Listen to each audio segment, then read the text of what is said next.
Hey guys, कैसे हैं आप सब।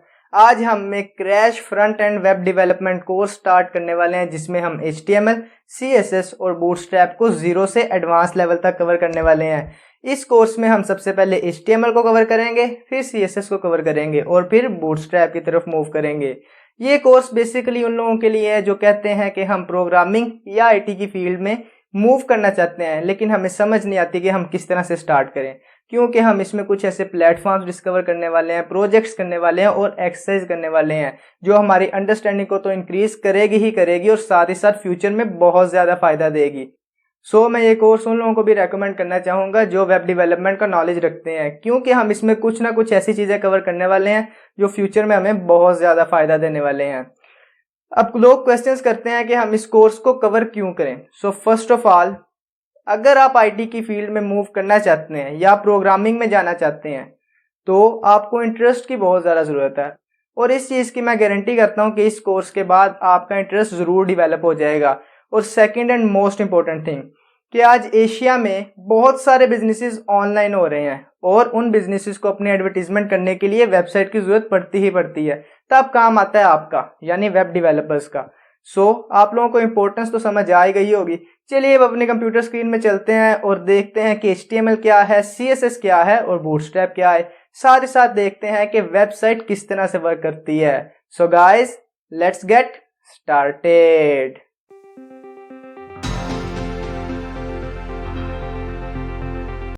तो गाइस, मैं अपने कंप्यूटर स्क्रीन में आ चुका हूं। आपके सामने ये दो हाउसेज हैं, एक सिर्फ स्ट्रक्चर है और एक फुली डिजाइंड है।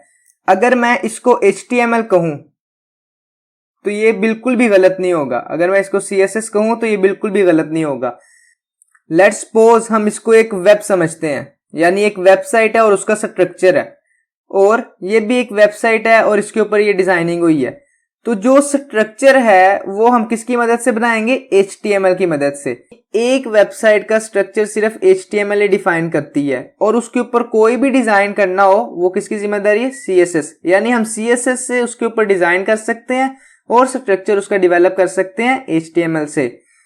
गाइज, हम देख लेते हैं कि बेसिक HTML CSS है क्या। ये मेरे पास एक पेज है, इसके ऊपर HTML के बारे में कुछ चीजें हैं। सबसे पहले क्या है HTML?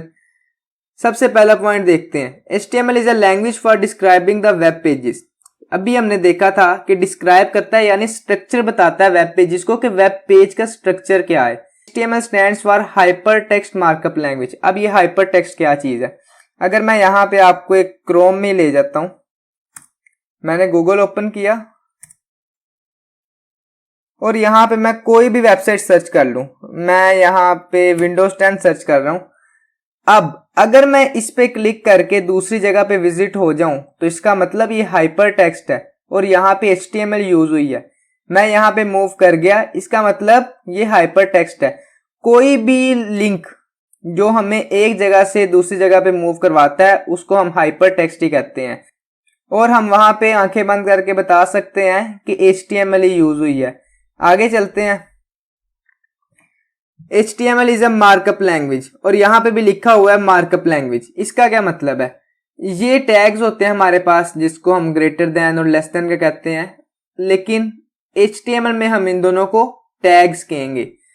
तो इस तरह के टैग्स जब भी नजर आएंगे हमें तो हम इनको क्या कहेंगे? Markup tags. और HTML ऐसी लैंग्वेज है जो इन टैग्स पे है, हम इसको इसलिए मार्कअप लैंग्वेज कहते हैं। अगले पॉइंट में भी यही चीज लिखी हुई है।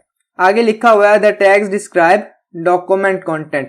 अब हम इन टैग्स में बताते हैं कि हमने कौन सा डॉक्यूमेंट का कंटेंट लिखना है। जैसे मैं हेडिंग लिखना चाहता हूं, मुझे इसके अंदर एक टैग देना पड़ेगा, इसके अंदर एक टैग देना पड़ेगा, उसके दरमियान में कंटेंट, यानी इस टैग के अंदर ही हमें लिमिटाइज होना पड़ेगा।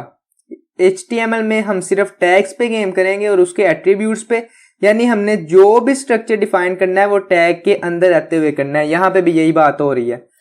आगे है HTML documents contain HTML tags. अभी मैंने आपको बताया कि HTML टैग्स होते हैं एंड प्लेन टेक्स्ट, और उनके अंदर टेक्स्ट होता है जो भी हमने अपेयर करवाना होता है।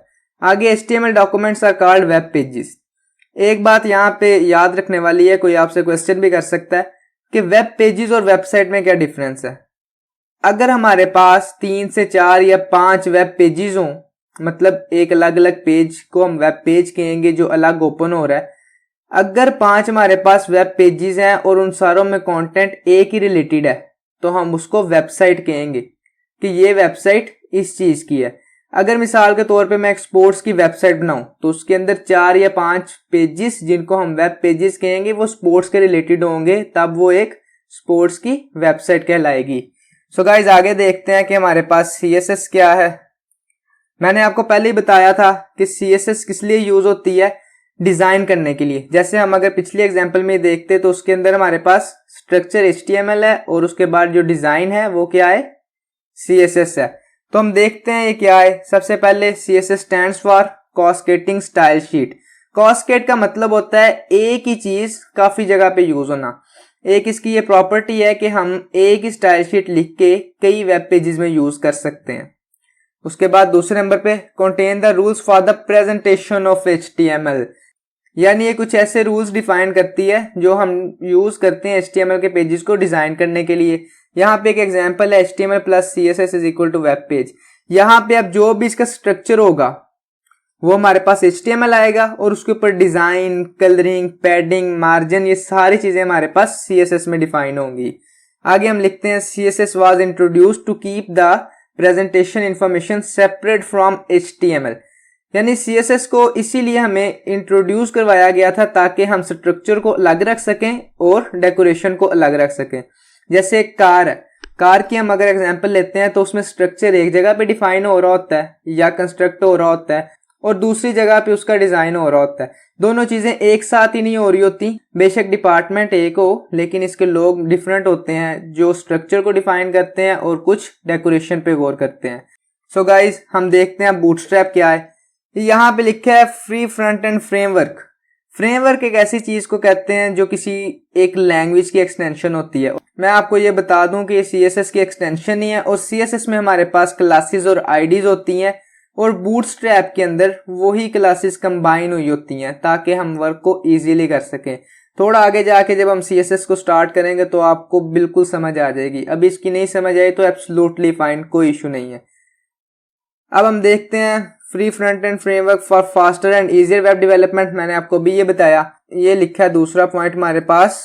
Bootstrap contains HTML and CSS for typography, forms, button, tables, navigation bar, images। मतलब हम HTML और CSS की मदद से जो हम बनाते थे, नैव बार बनाएंगे, हम आगे जाके कंटेंट लिखेंगे, बटन्स बनाएंगे, टेबल्स बनाएंगे, फॉर्म्स बनाएंगे, वो हम Bootstrap की मदद से इजीली कर सकते हैं। यहाँ पे ऑप्शनल जावास्क्रिप्ट के प्लगइन्स भी हैं, इनको भी छोड़ते हैं। Ability to easily create the responsive design. एक सबसे बड़ी वजह जो बूटस्ट्रैप को यूज किया जाता है वो यही है कि इससे हमारी रिस्पॉन्सिवनेस बहुत इजी हो जाती है।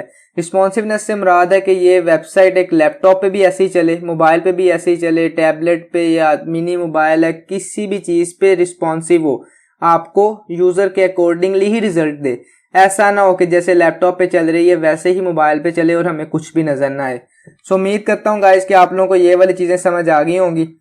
अब हम देखते हैं कि हमारी वेबसाइट किस तरह से काम करती है, हाउ वेबसाइट वर्क्स।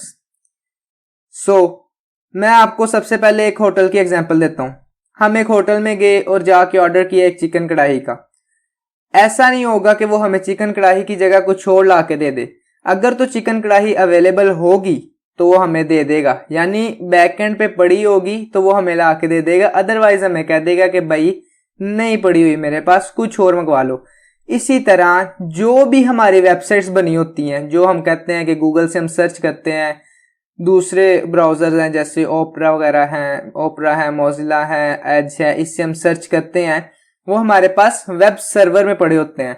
यानी ये एक जो डेटाबेस है ये हमारे पास एक वेब सर्वर है। इसके अंदर हमारे पास मुख्तलिफ किस्म की साइट्स पड़ी हैं और इंटरनेट के थ्रू और एक ब्राउजर के थ्रू, जैसे यहाँ पे गूगल की एग्जांपल है, इसके थ्रू क्या करता है, क्लाइंट रिक्वेस्ट करता है यहाँ पे और यहाँ पे फिर चेक होती है कि वो साइट पड़ी हुई है या नहीं पड़ी हुई। अगर तो वो पड़ी हुई है तो वो उसको डॉक्यूमेंट्स रिटर्न करता है। अब ये डॉक्यूमेंट्स का क्या मतलब है, जो भी हमारी HTML होगी वो एक डॉक्यूमेंट होगी और CSS भी HTML के अंदर ही होगी, बूटस्ट्रैप भी HTML के अंदर। यानी जब हम किसी वेबसाइट को कॉल करेंगे तो वो हमें मेन डॉक्यूमेंट HTML का ही वापस रिटर्न करेगा। ऐसा नहीं होगा कि वो हमें CSS और बूटस्ट्रैप भी रिटर्न करे। क्यों? क्योंकि CSS और बूटस्ट्रैप HTML के अंदर ही एम्बेडेड होगी, उसके अंदर ही लिखी जाएगी। हमने कहा था अभी कि डॉक्यूमेंट की फॉर्म में रिटर्न करता है।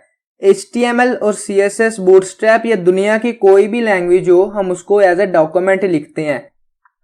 हम HTML को रन करते हैं ब्राउजर के ऊपर। अब जैसे मैं गूगल यूज कर रहा हूं, मैं गूगल पे इसको रन करूंगा तो गूगल उन डॉक्यूमेंट्स को मैनिपुलेट करेगा और हमें डिजायर्ड रिजल्ट देगा, यानी उस कोड के अकॉर्डिंगली हमें रिजल्ट देगा।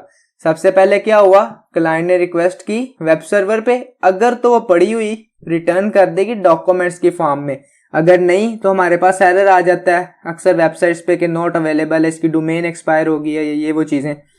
तो उम्मीद करता हूँ गाइज ये सारी चीजें बहुत अच्छे से क्लियर हो गई होंगी। तो गाइज अब तक के लिए इतना ही। Thanks for watching guys, we will meet next time.